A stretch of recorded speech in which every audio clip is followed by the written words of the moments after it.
the criticism was there. It's like, who's this idiot sort of messing up our golden boy? And what's Nick doing? Is he crazy? And da, da, da, da.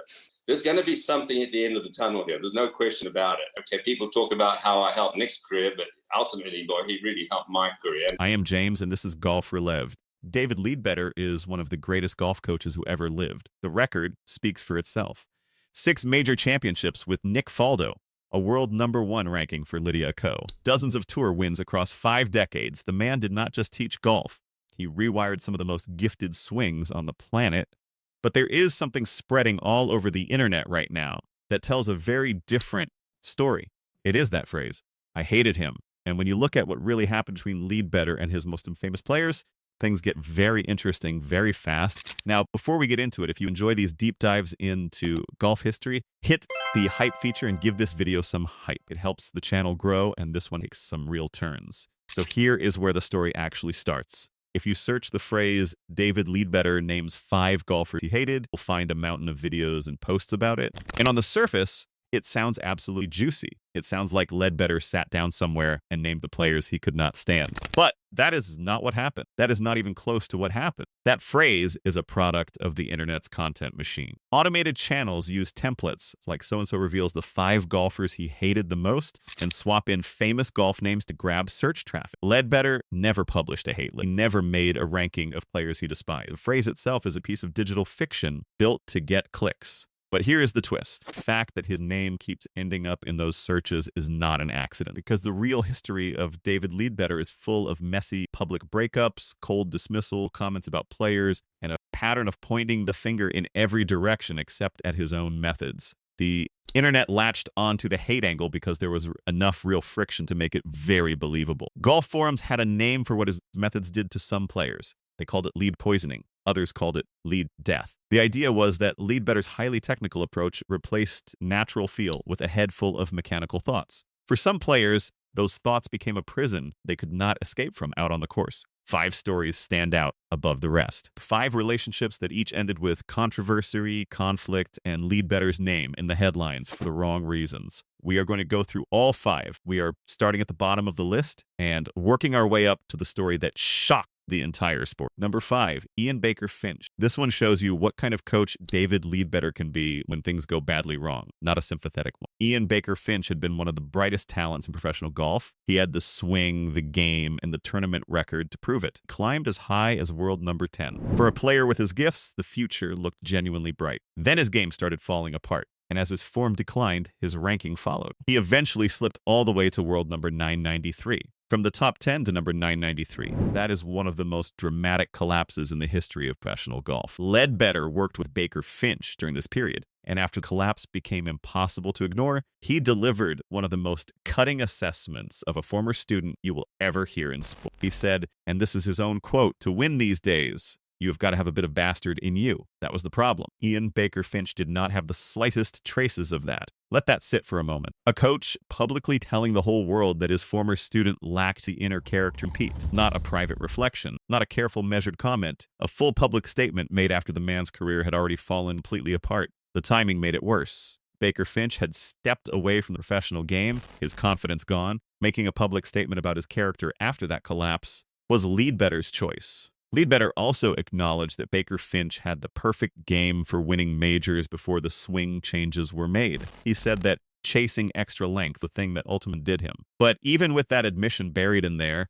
the sharpest line is still the one about character. When your student drops from world number 10 to world number 993 while working under your system, publicly criticizing his personality afterwards is not a good look. It is the kind of deflection that would show up again and again throughout Leadbetter's career. When results went wrong, the blame had a habit of landing somewhere other than his methods. Number 4, Lydia Ko. If Baker-Finch was where Leadbetter showed his sharp tongue, Lydia Ko is where he showed his willingness to go after a player's own family directly. Ko's time with Leadbetter started brilliantly. Began working with him in late 2013, and the results were remarkable. 12 LPGA Tour wins. 2 major championships, a rise to world number 1. For a young player still in her teens, those numbers are almost impossible to believe. She was dominant, consistent, best player in the world, and Leadbetter was her coach. Then things changed. Starting in late 2016, Ko's game went into a steep climb. Her driving distance fell, her accuracy dropped away, The natural rhythm and confidence made her so dangerous seemed to drain right out of her swing. People began asking questions. Golf forums started attaching the words lead death name. Leadbetter had introduced what he called the A swing. The goal was to simplify Ko's mechanics and improve her consistency.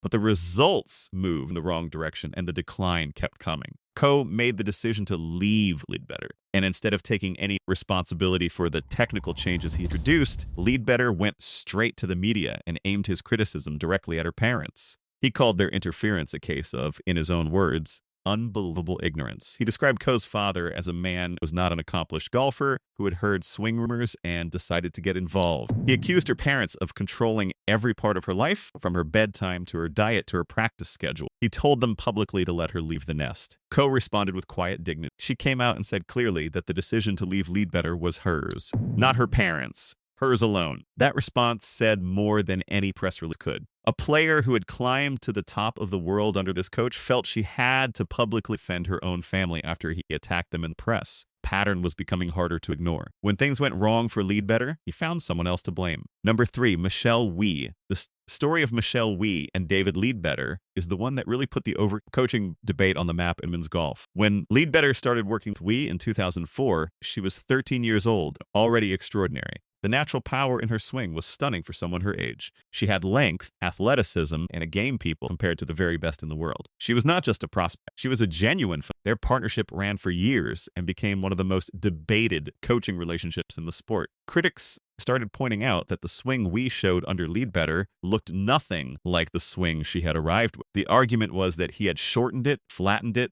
and traded her natural fluid power for something far more controlled and mechanical. One observer put it plainly: the coaches were to blame, especially Leadbetter. He had filled Wie's head with so many swing thoughts that it interfered with natural execution stroke. She was no longer swinging. She was thinking her way through every single movement on every shot. That is exactly what lead poisoning looks like in practice. Instructions stacking up until a player stops trusting their instincts and starts analyzing every movement before the club even moves. When Wie went through a severe slump in 2012, Leadbetter went on national television and called her poor play a mystery. He questioned her internal drive and focus. Not the technical system, not the methods he had spent years installing. Her internal drive. The fallout from the Wie partnership also split Leadbetter from one of his own people. Gary Gilchrist had helped nurture Wie in the early stages of her career and felt completely pushed out once Leadbetter took full control. Gilchrist eventually left the academy and set up a rival school built entirely on feel and simplicity. Exact opposite philosophy to the one he had walked away from. Both Wie and Lydia Ko would eventually end up working Gilchrist instead of Leadbetter. That said something very clear about where the trust in the academy had gone. Wie did go on to win a major championship. The road there was long and painful, and many people in the sport believe it was made much harder by the years spent being overcoached. Number 2, Nick Faldo. This is the most celebrated coaching partnership in golf history. And the way it ended says something important about what the relationship had really been under all along. Faldo and Leadbetter began working together in the mid-1980s. Faldo had taken the extraordinary decision to rebuild his entire swing from scratch, a huge risk for any professional at his level. Most players would never attempt it. Faldo committed fully, and Leadbetter built that new swing alongside him from the very start. Over the next 13 years, the partnership produced 6 major championships, 3 Open Championships, and 3 Masters titles. Faldo became the dominant player of his generation, and Leadbetter was celebrated as the architect of that dominance. It was one of the greatest coach and player partnerships the sport had ever seen, and then it ended by fax. Leadbetter had been traveling abroad and came home to find a short typed note waiting for him. No phone call, no conversation. Just a cold, brief message from Faldo ending their 13-year relationship so that Faldo could move on to work with a different coach. Leadbetter went public with how he felt. He called it a shock. He said it felt like a slap in the face. He said it was deeply disappointing. You work that hard with a player for so many years and it ends without a phone call. But there was more beneath the surface. Leadbetter suggested that Faldo had been under pressure to promote his own golf institute, the Nick Faldo Institute, and had been quietly distancing himself from Leadbetter's name in public to protect that commercial brand. After 13 years and 6 majors built together, commercial interests had won out. Leadbetter's public comment about the cold ending was sharp. He noted dryly that their partnership had at least lasted longer than either of Nick's 2 marriages. Not warm, not gracious, but honest about how much that fax had stung. 6 majors together, and it still ended with a typed note and no goodbye. Number 1, Tiger Woods. This is the big one. Not because Leadbetter and Tiger ever worked together. They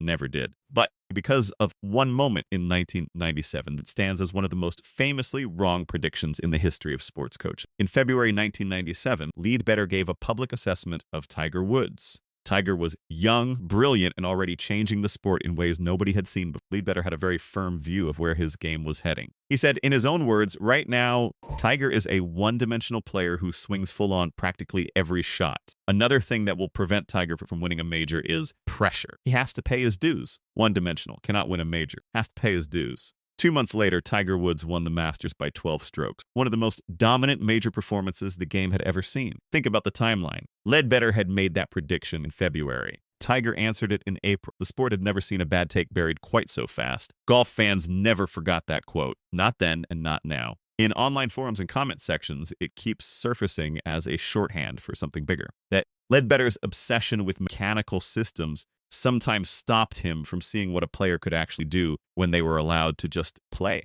The logic of the criticism is simple. Tiger's swing was aggressive, fast, and built on raw power and instinct. It did not fit the Leadbetter model of controlled, technically precise movement. And so Leadbetter dismissed it. He looked at one of the most gifted players the sport had produced and told the world that gift alone was not enough to win the biggest titles. History gave that assessment a very definitive answer. Years later, Leadbetter also publicly questioned whether Tiger still had the hunger to compete at the highest level. For many golf fans, that comment landed exactly the same way as the first one, the same measuring stick, the same blind spot, the same pattern of finding something lacking in a player who had already proven everybody wrong. The Tiger moment did not end Leadbetter's career, but it gave critics a permanent reference point. Whenever someone wanted to argue that Leadbetter's way of seeing the game had a fundamental limit, all they had to do was bring up February 1997. Now step back and look at all 5 stories together because there is a clear thread running through every single one of them. In each case, when a relationship ended badly, the blame followed the same path. Baker-Finch lacked the character to compete. Ko's parents were ignorant. We had lost her internal drive. Faldo walked away for commercial reasons.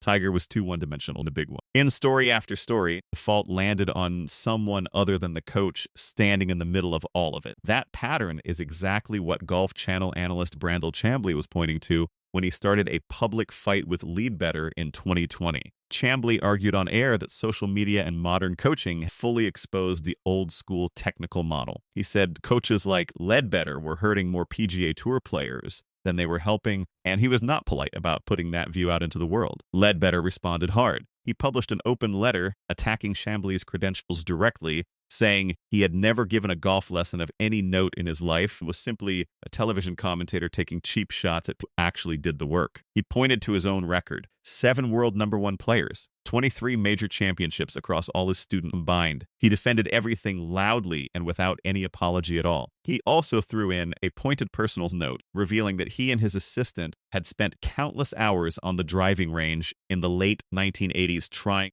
to help Chambly fix his own swing and doing it for free, and that the payment for that effort had never arrived. The feud was messy and very public, but it was also completely recognizable to anyone who had been watching Leadbetter's career closely. It was him doing exactly what he had always done when someone questioned his methods. Coming out swinging, pointing away from himself, and making sure nobody walked away thinking he had lost. So is David Leadbetter a villain? No. The evidence does not support that conclusion, and it would be unfair to leave it there. The man transformed professional golf coaching. He proved that instruction could be a serious profession and not just an afterthought on a practice range. His methods produced real champions. 6 major titles with Faldo alone is a legacy nobody can argue away, and that record extends well beyond one player. But the evidence also shows something that sits uncomfortably alongside that legacy. A coach who found it very difficult to share responsibility when things went wrong. A coach whose sharpest public comments were often aimed at the very players and families he had just finished working with. A coach whose system, at its worst, replaced natural talent with mechanical paralysis and then called the result a mystery. The title of this video is clickbait.